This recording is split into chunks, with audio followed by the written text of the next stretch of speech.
Hey, y'all, I'm Shane Sams. Thanks for listening to my podcast this week. Super excited to bring another expert, influencer, author, amazing entrepreneur onto the program so they can share their wisdom with you and help you take your life and business to the next level. I am really excited about my guest today. He is the former CEO of Success Magazine, the founder of Welfont, the fastest growing real estate brokerage in the Inc. 5000's history. And he is the current leader of OXLOS, a company on a mission to change people's lives through the power of live events. And after all the live events got canceled during the pandemic and over the last 18 months, I don't know about you, but I am ready to get back out on the road, get into some stadiums, get into some ballrooms, shake hands, give hugs, and hang out at a live event. Well, my guest today is going to be bringing them to you. He is the one and only Joe Johnson.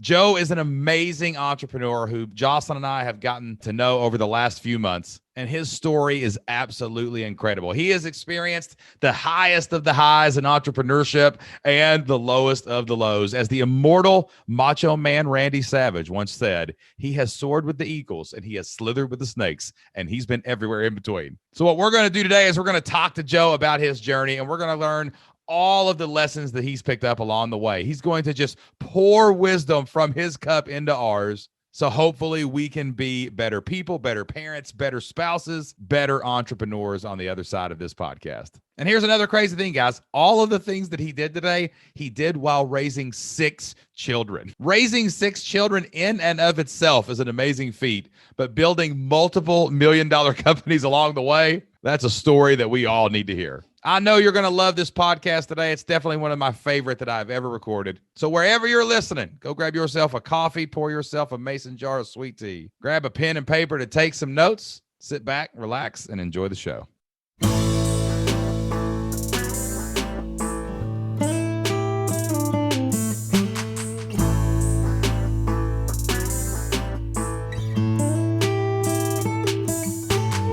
Three, two, one. Joe Johnson. What is up, man? Not much, man. How you doing? Glad to be here with you.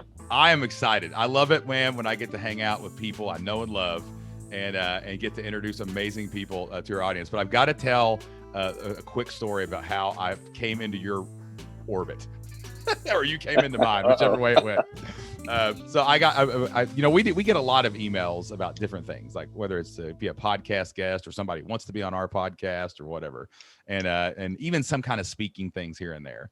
And my assistant sent me a message is like, man, this somebody from LifeSurge keeps texting you and emailing you and they want to talk to you. And I'm like, who is LifeSurge? What is it? And they're like, I don't know. Check this out. And we looked at it and there was a picture of a stage. And I go, oh, I wonder if it's at a live event or something. Maybe it's like a speaking thing or whatever. I'm like, I ain't got time. And they're like, no, then like, I got another email that said, Joe Johnson wants to meet you. And I'm like, who's Joe Johnson? Why would do I know Joe? Who is this guy? And so I was like, no, don't worry about it. I got something else to do. And we just kept putting it off.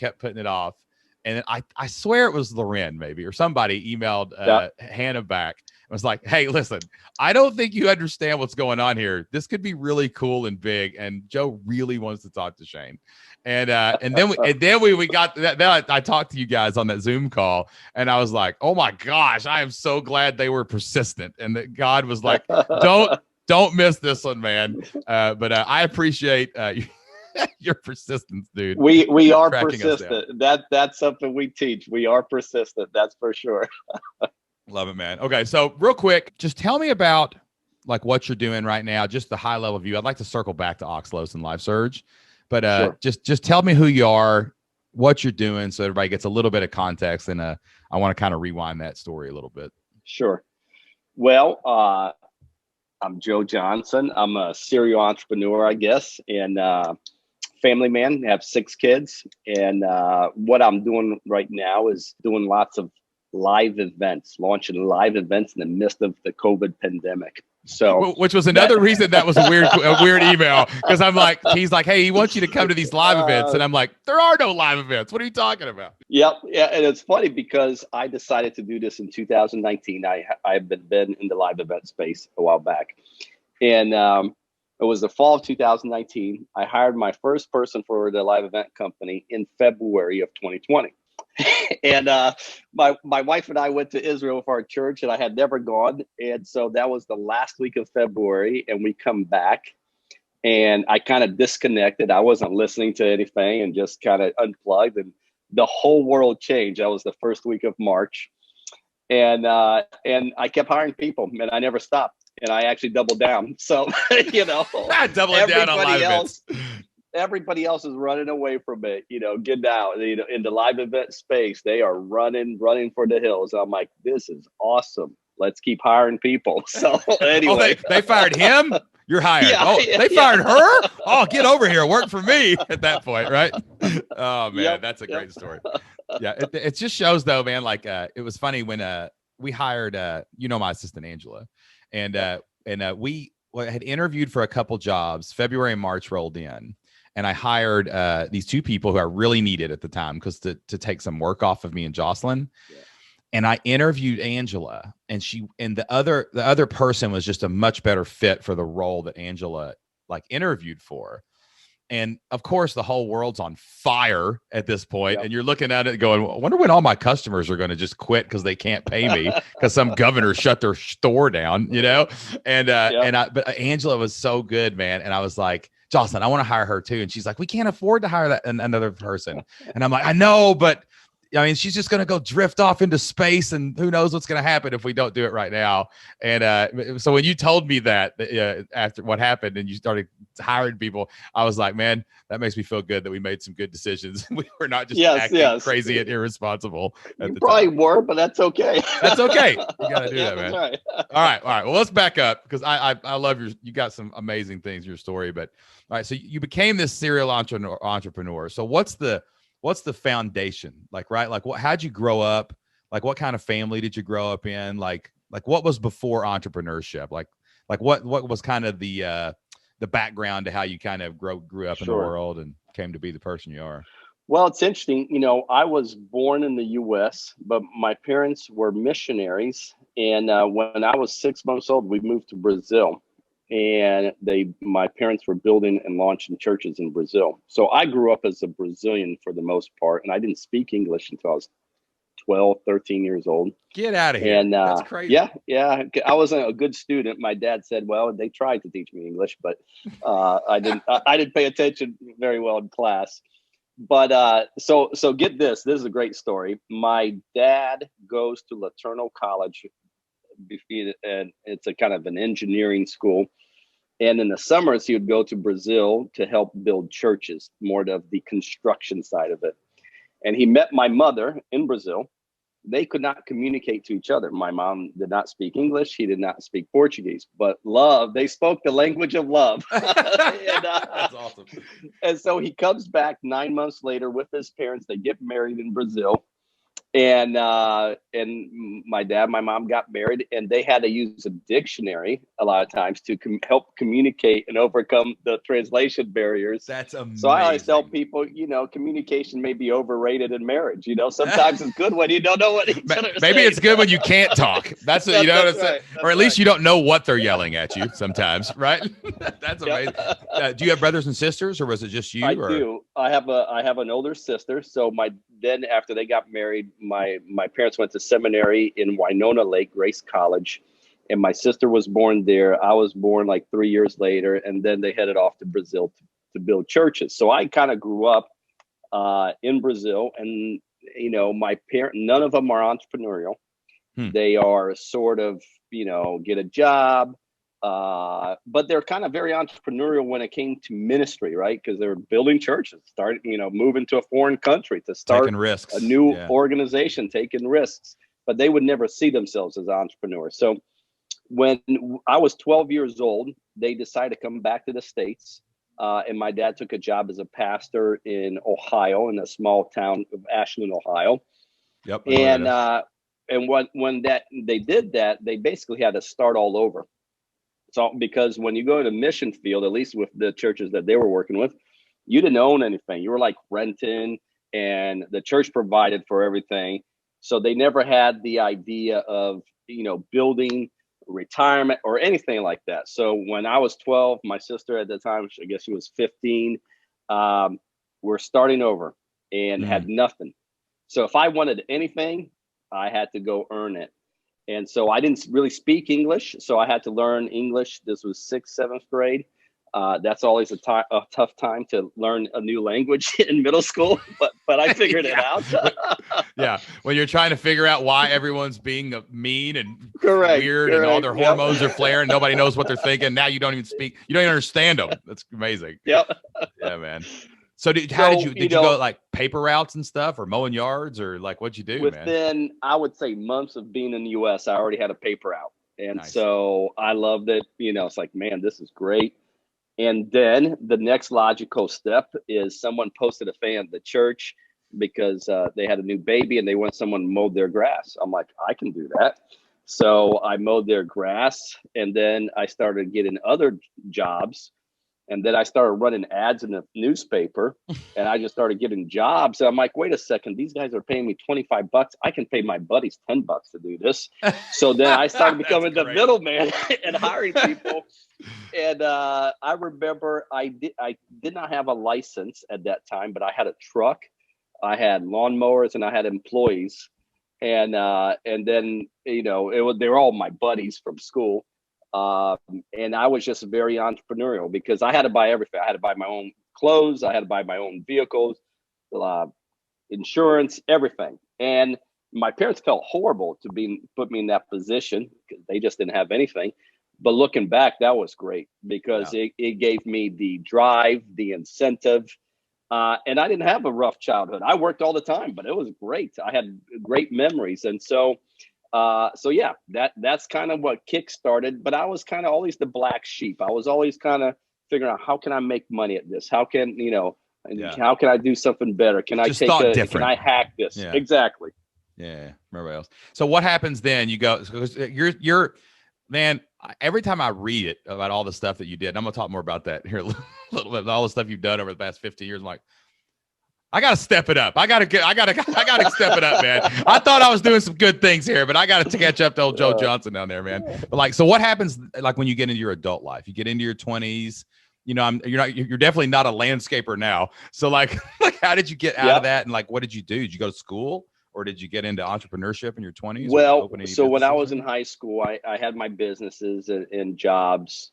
But I was an athlete. I was a swimmer. So my goal was to swim for the Ohio State University. And that's all I cared about at the time.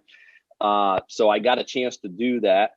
Nice. But I didn't realize what that entailed. I just wanted to be a swimmer for a Division I school and Big Ten, the whole thing. And so I got there, and we were training like 35 hours a week. And I didn't have time for anything. It was studying, training, and sleeping, and basically. And they had 4 scholarships to divide amongst 26 swimmers and if you're on the girls' team, everyone had a full ride. And so here we're fighting for these little crumbs. And I had Olympians on my team. And I'm like, this is not what I had envisioned. So I decided after my first year there, I said, you know what, I'm going to go back. I can get a full ride at Ashland University. And I talked to the coach. They said they'd pay for my MBA. I said, I'm going to do that. And I'm going to restart my landscape business and make money, and really blow that up. Well, I did blow it up. So I went back after my first year. I just started hiring people. I didn't have a clue what I was doing. I probably had 20 employees within a year, and we were doing everything. And I said, yeah, sure, we can do that. And then I went and figured out how to do that. And, so basically people would be like, can you pave a driveway? Sure. Can you do landscaping? Yep, sure. right. Can you, whatever, just get the next job, get the gig. Exactly. Get the gig. Right. And I have a great story about it. I'll keep it quick. One time someone called me and said, hey, I just put a pool in. Can you put a new yard in? I said, of course we can put a new yard in. So then my buddy who works for me, it's like, hey, how do we put a new yard in? It's like, well, I don't know. Why don't we watch these guys? And we went to new neighborhoods and watch what they were doing. And so okay, so you need straw. So we went to the landscape store. We raked everything. Everything was looking good. We put all the fertilizer down, the straw. 2 weeks later, the guy calls me screaming at me because we forgot the seed. So we put the yard, but we forgot the seed. So you just basically he got a bunch of rotten hay on the top of dirt. Correct. That's And great. he was so mad, but within 5 minutes I calmed him down. I apologized. We got a chance to go back, fix it, and that's how I learned. Then that's that, like I knew how to that's like I have a saying that I got from Russell Brunson. It's called "Watch the magician's hands." Like, right? Sometimes you watch the magician's hands and you still accidentally saw the lady in half, and that's not good because you can't get all the tricks unless the guy tells you how to do the trick. So maybe you need a little more than just watching the magician's hands out there, people. I definitely did. Yep. So what happened to that landscaping business? Like, what got you out of that? So after that, we just started doing that. We had that kind of mentality, and in that case, it worked out, but in other cases, it did not. And so we grew. We had 20 employees, and I did not know what I was doing. I was good at that time at just being an entrepreneur, selling, getting the jobs, but I had a right-hand man who did everything else. He decides to quit and start his own business with all my customers. And he succeeded at that. He did very well, and he was good at what he did. But I just didn't have a good handle on business, on processes, on systems, all those things. They didn't teach you that in the MBA program? They didn't teach you that? No. And I didn't, yeah. And Go figure. 1 year of school. Yeah. They didn't teach me anything. And I was 21 years old. My company goes under. I can't make payroll anymore. I can't do anything. I was $300,000 in debt, and I go bankrupt. Wow. It was all my business stuff, and I just grew too fast. I didn't know what I was doing, and I was able. So I filed for bankruptcy. I went back to school, got my MBA. How old were you? I was 21 years old. Wow, that's man. Yep. That was the best education I ever got. Mm-hmm. It was going through that process, the shame, the embarrassment, working through it. I had some great experiences in dealing with people and angry people and just seeing how people treated you through that whole process. Fortunately, 7 years later, I had made enough money in other businesses. I went back and paid everyone back that I had owed, and it just had shocking looks on their faces because they were so angry at me 7 years prior. And the debt got forgiven. I technically, and when they saw that, just got to see their whole perspective change. But yeah, that's in essence what happened when I was 21 years old. What made you want to go back and pay that back? I mean, I know a lot of people. I mean, we have bankruptcy for a reason. You know what I'm saying? Like it is. There are reasons for it. But what made you? That's an interesting decision for a guy in his 20s, because in our 20s we're really just trying to figure out the world, survive on our own, and to go back and pay everybody back, dude, that's kind of awesome. Like, did something like what made you do that? I had heard that the Amish did that if they had a business guy that went bankrupt, and it was a great testimony for them. And I didn't feel guilt necessarily because I agree there's a bankruptcy for a reason. It's a good reason. You have to have those ways to start over. But I was doing well, and I just remembered some of those people and how much it affected them that I couldn't pay this printer, for example, was $1,200, I think. And he couldn't make payroll because of that. Well, it was the same thing that I had. The reason I couldn't pay, people was because I had all these other things that other people couldn't pay me, and it created a chain of events.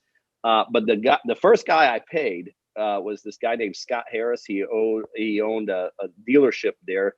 I owed him like $1,500 for some trucks, body work that he had done, and he owned an auto dealership. But when I was going through that time, he called me, said, "Joe, I want you to come to my office." I'm like, "Oh no, here we go. I'm going to get chewed out. I'm embarrassed. I'm ashamed."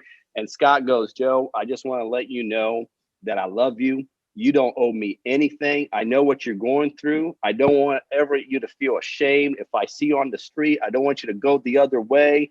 You're my friend, and you don't owe me a dime." And then once you do that, what do you want to do? You give him all the money back, right? Exactly, yeah.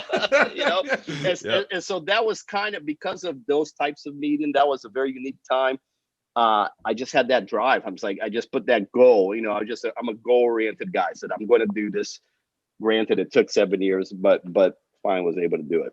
It's funny though, the integrity to do something like that. It is rare. You know what I mean? Let's be honest. And I've just gotten to know you better. We just hung out down in Florida, and I got to see all the people that know you, right? And all these people that you've brought together.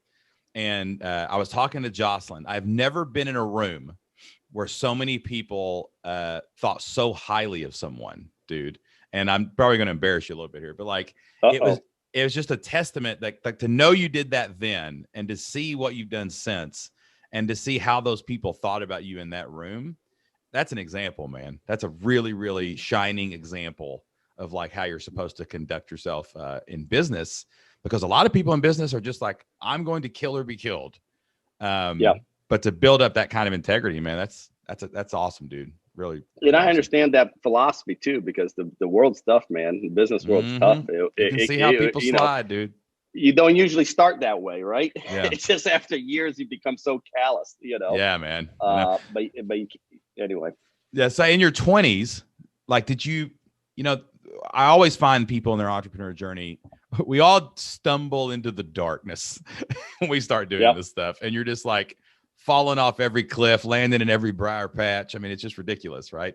And I find that a lot of times it's someone else almost has to kind of pull you forward or pull you out. So like in your 20s, did you meet any mentors? Did you have any people after you failed, besides like this guy that like stepped up and helped you figure out how to do all this stuff? Or like, how did you rebound after you I had a guy, back? his name was Don Navorska. I had to store all this equipment while going through the bankruptcy process. We had, tree trimmers and dump trucks and bobcats, and I had a kind of, and this guy had a farm. He went to my dad's Sunday school class, and he's like, yeah, store over here. And so I was just thinking, this guy's just being nice. I'm going to store my stuff there for free until we kind of work through all these issues. And he just kept asking me questions like, what went wrong? What happened? And so I kind of told him my story and all this stuff. And then as I was telling my story, he kept bringing up some scripture, biblical principles, and said, you know what? In this scripture, this talks about this situation, and here's how I would have handled that, et cetera, et cetera. Anyway, I ended up spending probably 1 to 2 years going to this guy's house every week, and we would just study the Bible and see how do we apply it to business. And that was sort of a revolution in my mind, because I thought at that point, you go to church, you do your thing, but Monday through Friday, you're just like everybody else, hustling and living by the same worldly principles. But that changed everything. That just changed how I approached business. That changed how I approached finance, cash flow management, sales, marketing, everything. And I've been on that journey ever since. You don't stop. You don't get off that. You don't stop learning. Yeah. And but that was probably the pivotal point of my life, was 22, 23, going through that bankruptcy process, being mentored by this guy, and just having this whole mentality. And I've kind of carried that mentality. Now, you still have problems. You still have cash flow issues. You still have failures. You still have right. You handle them differently, and hopefully in that process you learn and you're able to avoid some of those pitfalls. It's amazing, man. So like now you're coming out like, okay, so this is I can see where this is kind of going. You've went through this thing that most people don't go through till their 30s or 40s if they try something. You've already went through that. Yep. You've made amends. You've done this. You found this mentor. You're equipped for a couple years, man, with the word of God. Like, okay, this is how we're supposed to do things, So like so then what leads to the first big thing you did? Like, how did you get into like business itself, like the live event industry, especially, because I know that was a big part of your journey. Like how did that all come to be, like the first big thing that you did, Well, so after that, I came back to school. I restarted my landscape business, by the way, and just focused on a few areas. And as a college kid, I was making $50,000 in a summer, hiring my roommates. And I just had learned what to do, what not to do. But I sold that. I had no interest in landscape, and it was just, it was a convenient business. Paid the bills. Yeah, correct. It's not something you could really grow. And I got a job in a computer tech company. I got my MBA. And so in 99, I got a job with this tech company in Toledo. And, funny thing, I started there as their CFO. First job out of college. I was a CFO of a $12 billion software tech company. Right. So my wife and I moved there. And then within 2 weeks in the job, I find these guys are going bankrupt in 3 months. And here I am. That's why they hired you. This totally makes sense now why you hired me to do this. Makes total sense. And it was funny. There were 3 partners, and they brought me in, and I kind of showed them, hey, guys, here's how it's looking, man. We're not going to make it past 3 months. We'll be lucky to get to 3 months. And they said, well, what would you do? If, and I'm like, well, I can tell you what not to do. Mm-hmm. But I started laying out, here's what I would do. You're making money here. You're losing a lot of money here. So, and they just didn't know. They didn't have and my personal experience really, I would say financial management was very weak. And it was probably the biggest reason I went through that early bankruptcy and business failure, but that was my strength. And I was able to kind of lay it out for them. So the one partner was the president. The 2 other partners fired him in front of me and promoted me from CFO to the president, the CEO, and says, okay, you're in charge. You go do these things you just talked about. No pressure. And I'm just right out of college, man. No pressure. Yeah. And so, but it was similar. We went from 50 employees down to 10, but we went from losing $1 million a year to profitable. And then after that, I kind of became a turnaround consultant.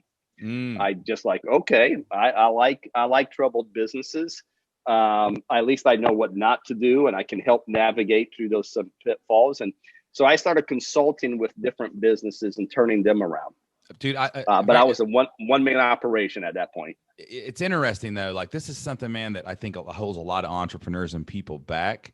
Is you take a couple swings, and like you had a miserable failure, but then you've learned and you had a good success, and then you immediately springboard that into something else like that is related to that you do like. And I find so many people don't realize that they are good at something, or they failed and they forget, or they don't realize they learned all those lessons and like to go to the next level, or who am I, kind of that imposter syndrome. But a lot of times when you find a good nail, you should hammer the nail. Like when you figure something out, keep doing it. Right. And that's what you did here. It sounds like to move forward. Yeah. I think my biggest advice for entrepreneurs, and this is the lessons I've learned, is the number one phase, get back up. You're going to fail, and if you're not failing it to some degree, you're probably not pushing the envelope, right? You're probably just want to keep things safe. And, the future is not guaranteed to anybody, even if you've had successes. And I think the number one problem with entrepreneurs is the inability or the lack of courage to get back up, and just getting back up, that is 80%. You're 80% of the way there, because now you have you've learned all those lessons. Why waste that? Why waste that education, failure? To me, that was the number one education I ever received, was my first business failure. That was it. So you got to get back up.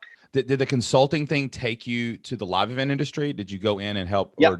So so take me there. So one of my clients was a printer, and he was in really bad shape and wasn't going to be able to make it, couldn't even pay me. And that was always a problem with being a consultant in turnaround situations. Yeah, right. You're the last guy to get paid, basically. Yeah. So sometimes you had to get creative until they could turn around. And I had an idea in my head. I've always wanted to kind of get in publishing and media and do a newsletter to other, like-minded Christian business people. And so I started down that path as a way of payment, and he would just print it for me. And before I got my first issue out of this newsletter was a full-blown magazine. And that's just kind of how it happened. And Peter Lowe, who used to do lots of seminars with Zig Ziglar, success seminars, and at the point he was doing an event called Get Motivated Seminars, he got a hold of that magazine, and he really loved the content because it's kind of out of my life experiences, applying the Word of God to business and how to elevate your sales and your marketing and management, all that kind of stuff. It was really what I believed. But I got all kinds of different authors, and we wrote stories about people and who were doing it, and we profiled them. And so Peter had an idea about relaunching Success Magazine. I don't know if you've heard of Success Magazine, but for sure. Interesting story. Success Magazine has been bankrupt 4 different times. It's been around since 1890.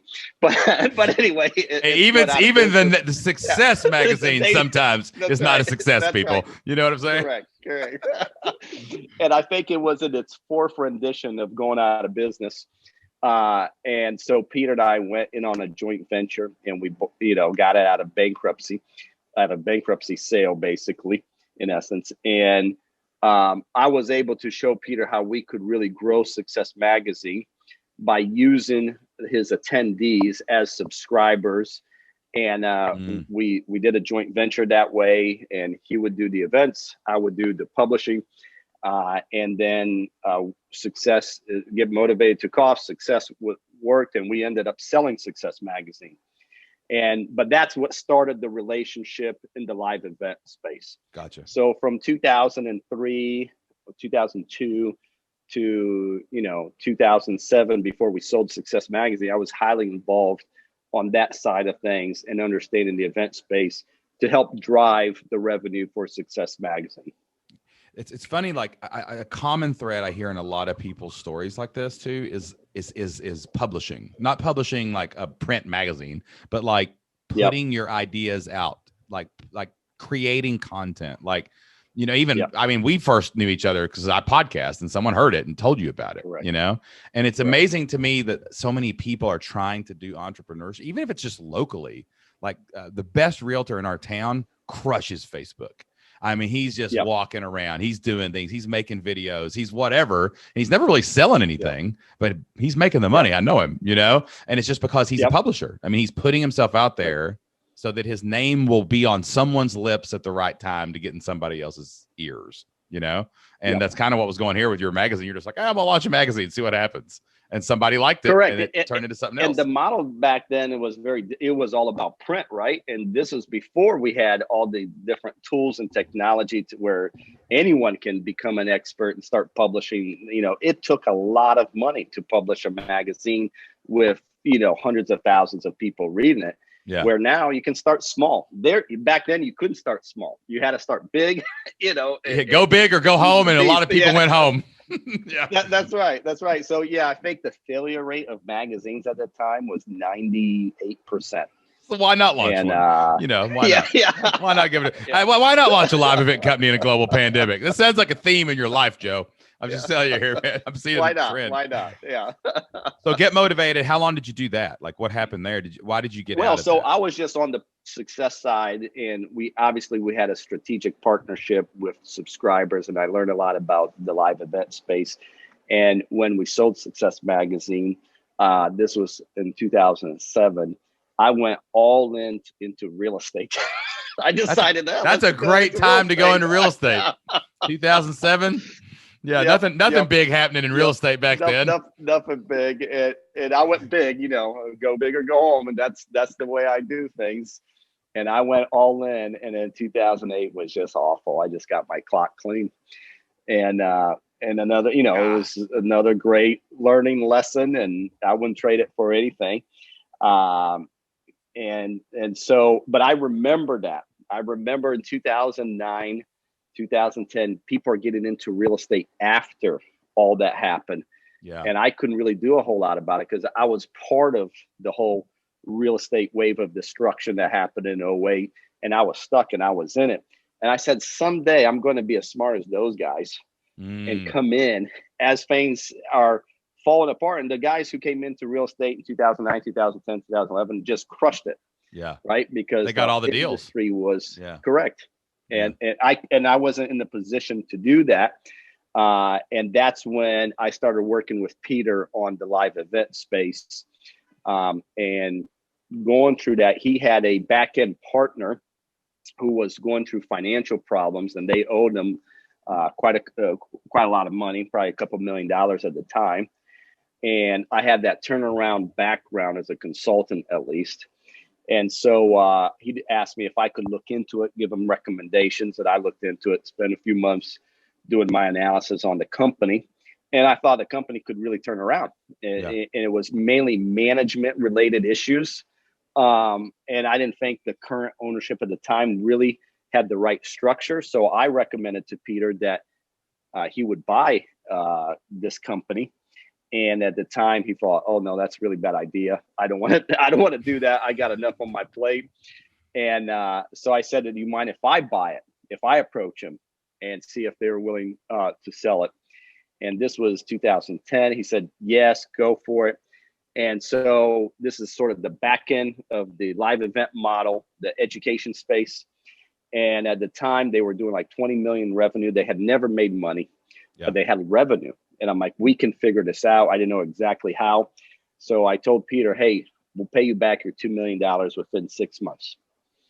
Sounded good to me. I don't know how I was going to do that, but you know. But I'm sure if I say it, it's real. Like I can make it happen. Right, that's you just right. You gotta get it. It's got to go from your lips and your fingertips into the world, and then it's real. Then we'll figure it out on the back. Jocelyn would laugh right now because I can't tell you how many times I've been in the car going, "Hey, Jocelyn, what do you think if I do this?" And she's like, what? And then it's like, we'll figure it out. We'll figure it out how it goes. Man. Yep. We'll figure it out. So how'd you figure it out? So, like, how did you do that? Did you cut costs this or what? This was all those experiences coming back, you know, and I ended up working out a deal where I bought it for $1 and the promise to pay off all their creditors and all that kind of stuff. So it was a deal of a lifetime. And the company had never made money. The company then made $6 million in 6 months. And I was able to pay him off way ahead of schedule. And it was just, you know, bringing all the turnaround sort of principles that I had learned of what not to do in my own personal failures and listening to people. And, you know, and this was the live event industry where big events selling into smaller events, selling correct to the and people. we were the smaller event side, right? So we were the people that sold at a live event. Gotcha. And had our own real estate investor. We were the real estate investor education piece of the big event. How long did you do that? It's probably a year and a half. What had happened at the time, you know, Get Motivated got into some trouble and family issues. I'm not going to get into all those details, spare the family from that. But they really needed a buyer to help resolve. And they had approached me to buy and Get Motivated. I already knew, I had already worked with Peter at that point for a couple of years before I went over to what we called the back end, the education side of things. And so, but I couldn't afford it. It was beyond my, but I had another person who wanted to go in on it. Yeah. And it was, you know, I had to put in a few $1 million and they were going to put in the rest, but they had a first lien collateral on everything, on both businesses, Get Motivated and my back end real estate investor education business. And so, we did it. And then the brother-in-law of the family that sold me the company and the wife started their own competing business. Wow. And we called that the War of 2012. I was literally losing $750,000 a month. Oh my gosh. Because they were trying, it was crazy time. You know, there was just this war of speakers, it was just nasty. It was just ugly. And I had to sue them. I won. They had violated all their covenants and non-competes and the whole thing. But the damage over those, let's say 6 month period was millions of dollars. And at one point it was $750,000 a month. So the investor who came in with me, I could not make the payments. The payments were pretty hefty. They were like $600,000 a month on a timely basis. And one time I had a payment and it was 3 days late. And this investor said, no, I don't want the payment. I just want the company's that is part, you know, it's kind of like foreclosing on a house, you know. Yeah. You can fight it. And at that point I was, you know, I just didn't have the resources to fight it. And I said, you know, kind of, here you go, here are the keys. And they took it and ended up working out a deal with a competitor of mine. They had been working on it for quite some time. And anyway, it didn't go anywhere 6 months later. And it kind of just follow for years. And I went and started a real estate company. I had some non-compete issues at that time, part of the whole settlement. Yeah. And I didn't have a whole lot of interest in real estate. Remember what happened to me in 2008, you know? It sounds like, okay, it sounds like it sounds like you make bombs and you're like, you make a little bomb and it blows up your shed, right? But then you get a garage and you're like, all right, let's make a bigger bomb. Let's see what happens here. And you learn the lessons from that one. And then you're like, this is working. Eventually I'm going to have like a nuclear power plant that I own. And it's like, that you should keep bouncing back exactly from these things, man. And so, you know, I always tell people, I said, you know, never put a failure to waste, because you learn so many things. And if at first it doesn't succeed, try again. Yeah, so man. I went back to the thing that didn't succeed in 08. Now, 08 had lots of global issues. Obviously, I got caught up in all of that. And I started a real estate company, real estate brokerage and services company. Ends up being the fastest growing real estate services and brokerage company in the Inc. 5000 in its history. We went from 100,000 in sales to 20 million sales in 4 years, and it was just incredible. You know, you just hang on for the ride. And, yeah. That's a wave, man. You're surfing it, and it keeps getting bigger. And you're like, this is going to break, maybe, but I'm just going to hang on. You know what I mean? So in 2018, we were named like the 16th fastest growing company in America. But, you know, the entire time, and I like, you know, I don't mind real estate. I like real estate, but it is more transactional. Yeah. And I just love the live event and education business. And I had to kind of follow for a while. And I said, okay, so I transitioned out of the real estate company. I still own part of it. And I transitioned to my leadership and said, I took a lot of the funds that I had made from real estate and really doing the dream that I always had, which is really creating lots of brands focused on live events. And ultimately the business model for all of them, they end up really driving students to educational providers and good companies. And that's the whole model. I've always wanted to get back into that since 2012. And I've had, you know, it's like, this is how I would do it. I would do this differently. I would do that differently. Just kind of like the real estate business, you know, in 2013, I got back into that after 2008 failure. Like, I'm going to do this different and this different. And sometimes there's not a lot of differences. It's just a few different levers that you're going to pull on. Same thing that happened in my landscape business when I was making $50,000 as a college student. Yeah. Well, I had learned what works, what doesn't work. And that's why I tell entrepreneurs all the time, the hardest thing is just getting back up. Yeah. But once you get back up, you have such a huge competitive advantage over other people just because you've learned what works or maybe what doesn't work. And sometimes what doesn't work is overpowering and takes down on the things that work, but doesn't mean you can't make it work. So anyway, that's kind of been my story. You know, I try something, it doesn't work. I go back at it, make some adjustments, and it works really well. It's funny how the one thing we've noticed is it takes so long. I think the failures knock people down so hard because sometimes the failures you had to work really long and hard to get to the end of the rope, right? Yeah. It's like you thought it was going good and you were doing everything right. And you put so much energy and effort and soul into something and then it just destroys you, you know? Yep. But then like when you get back up, it's like, well, I know it's so much faster, you know, like that's what, when we first started our first online business, it took me 6 months to even learn how to get a page up. I mean, I didn't know what I was doing, but I can launch a website in a minute now. We can do all that stuff now because you just figure it out faster and you know where those potholes are so you don't get crushed by them anymore. Yeah. All right. So that brings us to OXLOS. Okay. And I think this is a fascinating vision that you have for OXLOS. And we were at that partner event we were at, you know, you said something that I took really to heart. I wrote it down.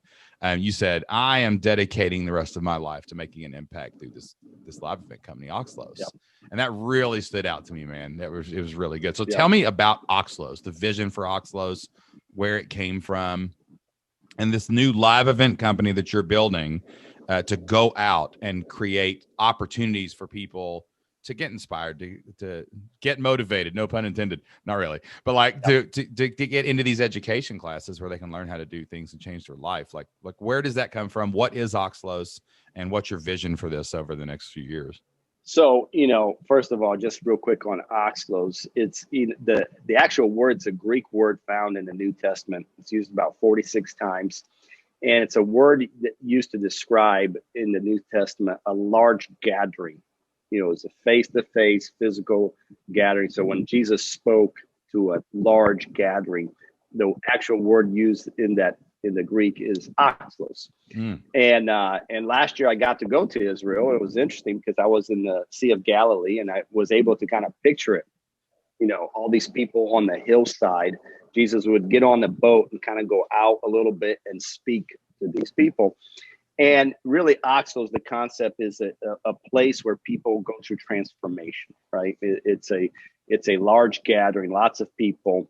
And I don't know if you've been to a Zig Ziglar, heard Zig Ziglar speak back in the day and gone through the power of live events, but you can really be transformed. You can go from inspiration to transformation.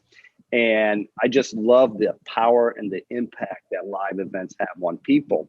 And so, but a lot of the problems with events is, it's just inspirational and it kind of stops there. And you get all excited, you get motivated, no pun intended, but then you get back to the grind, right? And that may have lasted 2 weeks if you're lucky, or maybe it lasted a couple of days. And so my vision is for OXLOS to really be a starting point to go from inspiration to transformation, and then being equipped and having the tools to change your life.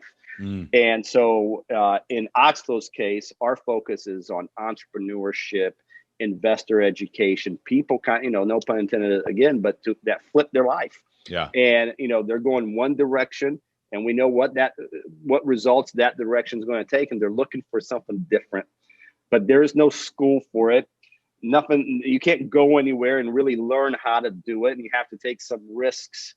But there are a lot of people out there that can help in that process and make that a success. And our goal for OXLOS is to connect them, to connect the masses with people that can really equip them. And in the process, through our live events, go from inspiration, transformation, to ultimately be developed or be equipped to succeed at fulfilling of their dream. A lot of people have dreams, but there's nothing they can do about it. They feel stuck because they don't know how to go about it. So OXLOS is that leverage point to go from A to B. That's, in essence, the vision.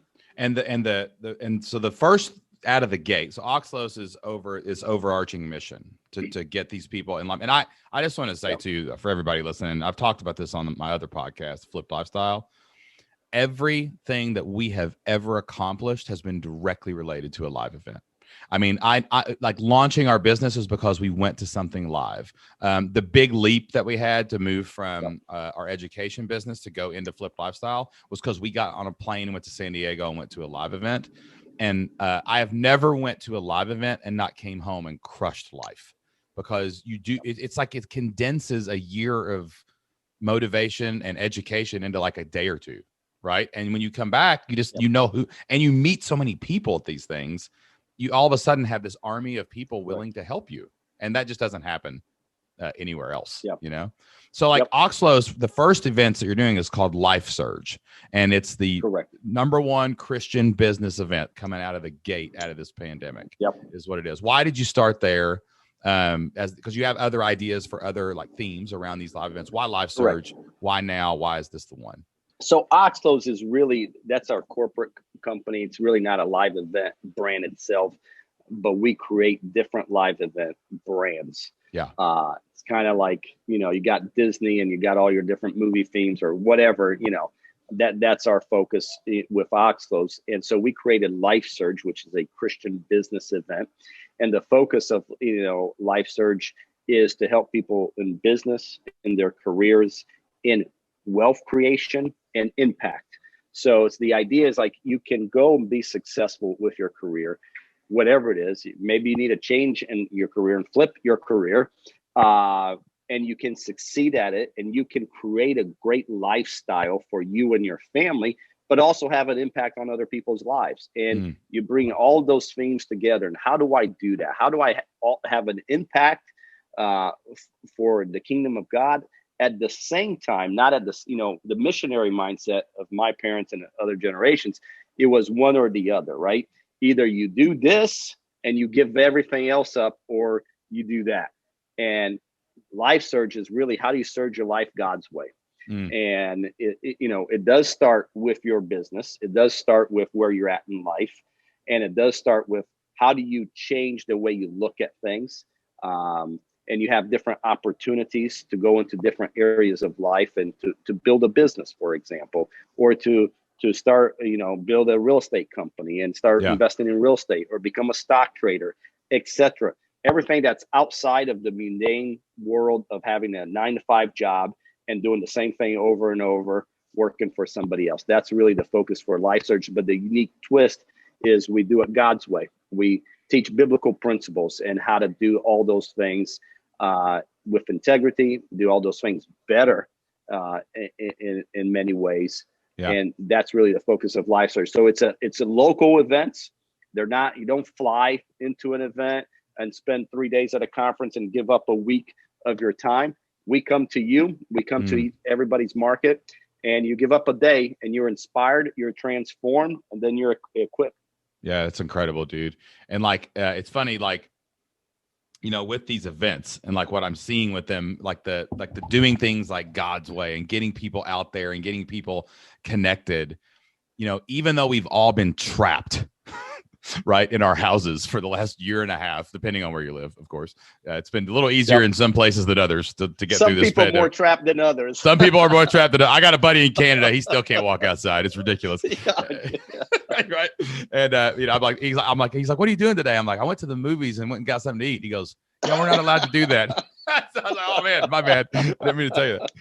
But I feel like something big is about to happen. But when I told some friends of mine that we had, because I talked about it in the intro, but we're totally on board with this. I am so on board with this mission, and we are in this to we're all in with Life Surge, we're all in with OXLOS, and we're a part of this, and it's really super exciting. I just feel this urge in the world for live events again. I think it's like live events, it's like you lose something and you don't realize how good it was until it's gone. And I feel that, man. I feel like right now, the fear that's still out there, once people see it happening and once people see you doing the thing, I think it's just going to crush all that fear when they see what's happening when Life Surge gets out there on the road, don't you? Yeah, absolutely. And we're already seeing it happen. We're in Florida, so we've already kind of got back to life more than others. Probably. Florida was back to life when I came down there in February. Yeah, I'm not sure we ever really. I'm taking April last year. We kind of stopped a little bit, but I for the most part, most of Florida, not every part of Florida, we were back to life last summer. But live events were not. That was the taboo phase, but we're seeing a change, and we know we're early out in the gate. This summer is our first event. It's July 16th in Tampa.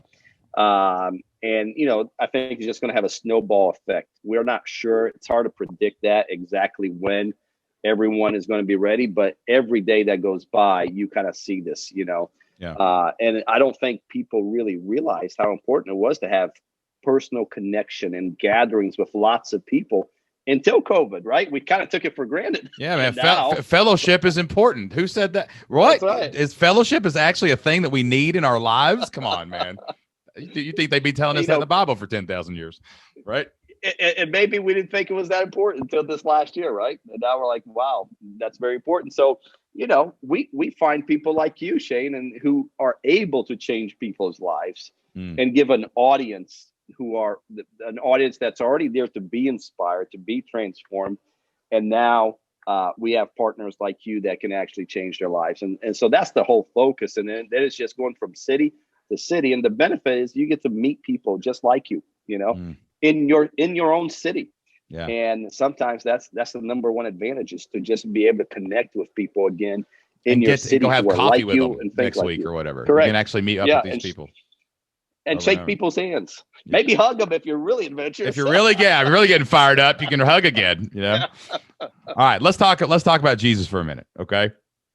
So, I think something that I learned someone said this to me, and it was because I had this. I'm from a blue collar town. I'm from a blue collar state. I'm from a old school Southern Baptist tradition, right? And it is that, it is that there's a fear almost of making too much money. There's almost a fear of being an entrepreneur in general, because like, is that really what we're supposed to do? And someone said something to me that I will never, ever forget early in my entrepreneur journey. And when I started realizing that a vision could go beyond your town, it could go out on the internet, it could go into the world, and you could do some cool things. And a buddy of mine said to me, Shane, money makes the mission possible. Why do you think we take up Lottie Moon? And I was like, oh my, it was an epiphany that money is this tool that you can use to do good in the world, and you can use to, you can put it to work. And it's not just hoarding and being rich and having Scrooge McDuck's money bin sitting up on a hill. Like, money makes the mission possible. Right. Yep. And it made me think about how God uses, everybody. It says people are engravers or whatever. They have all these different skills where, like, one guy's the foot, one guy's the arm. We're all working together in the body and all that. But do you think that entrepreneurs in general, like God had to sit down at his table and go, I'm going to make some entrepreneurs. And what's an entrepreneur look like? What are these crazy people going to be doing, pushing the boundaries of the world, the universe, and all this stuff? And, like, do you think God uses entrepreneurs in kind of not a way that's more important than anybody else? But do we have a special role in the marketplace, especially, with all the things, the culture wars, the this, that, and the other? Entrepreneurship seems like the best way a Christian could gain some influence in the world and maybe do some good. Do you think that? Do you believe that there's a place that God has at his heart for us crazy people out there trying to do stuff? Oh, absolutely. I think the disciples were largely entrepreneurial. And, if you've seen the series, The Chosen, that has come out here over the last year and a half, it's a great show. It's on YouTube. And it's a series about the disciples and what were they really like? What was Peter like? What, etc. And they kind of show in the fourth episode of the first season, Jesus is trying to get Peter's attention. And Peter is the busy entrepreneur. He's fishing, man. He's making money. He's hustling, right? And he doesn't have time for anything. And at least in the show, it wasn't until Jesus showed him how to make more money by finding where the fish were, by putting their nets over here. And all of a sudden, his boat is full of fish that he can hardly contain it. But what was fish for him? Revenue. That was his revenue, right? Yeah, man. He had to go to and sold it. And then at that point, when Peter saw that, he got on his knees and followed Jesus. At least that's the way The Chosen depicted it. And so if you look at Jesus's ministry, he healed them. He showed them how to fish. He did those things first. And then he told them about the kingdom of God. And so I think with entrepreneurship is very similar. And that's kind of our philosophy with OXLOS and Life Search. You show people how to fish, show people how to change their life now so they, will listen to you. And now you have the credibility of how they can change their life for eternity. And so, yeah, I do think, from the disciples on out, entrepreneurs have always been part of God's kingdom. Yeah. They weren't called entrepreneurs back then, but they were, right? That's what they were doing. They had a business they had to figure out. And I think in the book of Job, it talks about when God created a horse and how unique a horse is. When the horse, back in the day, when they went to battle, the horse, I don't know if it's chapter 38, something like that, heard the battle cry and got excited and ran towards the battle. Now, how many animals or people hear battle cry? Right. You may die here the next hour going into this battle and you get excited, right? Well, that's kind of like entrepreneurs. We're a little bit different, right? Yeah. You here's the challenge, and you may get blown up in this challenge, but we get excited about it and we go after it. I think there are some, entrepreneurs are definitely different. It's amazing, man. And the Bible in so many places, talks about not being afraid. And there's so much fear in our world right now, man. And, one of the best ways Christians can display that that not having a spirit of fear is going out and doing something, man. And entrepreneurs often play that role in the, you know, the other 8 guys are saying there's giants over there. And we're like, yeah, we got this. We'll take it over. Let's go. Let's do it. Let's get it over with, man. Awesome stuff, man. Joe, man, what a great conversation, man. Your story is incredible, dude. I'm so glad that God's put our paths on the same road for now. Likewise. And in the future, man. And man, I can't wait to see what happens. I know this story is going to inspire a bunch. There's somebody right now had to sell their lawnmower because they lost their business. And man, they're like, all right, I'm getting back up because Joe Johnson John told me to, man. So thank you so much for being here today. And where can everybody go if they want to check out what's going on at LifeSurge? Is it just lifesurge.com? Go to lifesurge.com. Yep. Just go to lifesurge.com. It's all about the Tampa event, but we're going to be rolling out other cities and going to other cities here shortly. But just go to lifesurge.com and get all the information you need. You know, at the Tampa event, we have Tim Tebow, Willie Robertson, Auntie Ann, founder of Auntie Ann's Pretzels. And all their stories are just amazing. And what God did with them. And they can watch a video there on lifesurge.com and get all that information. And we're going to go across America, inspire people, transform people.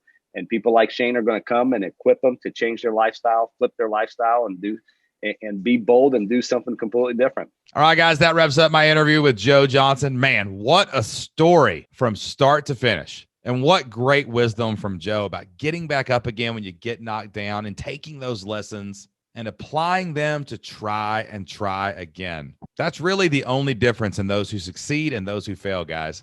The people that make it are the ones that get back up and try again.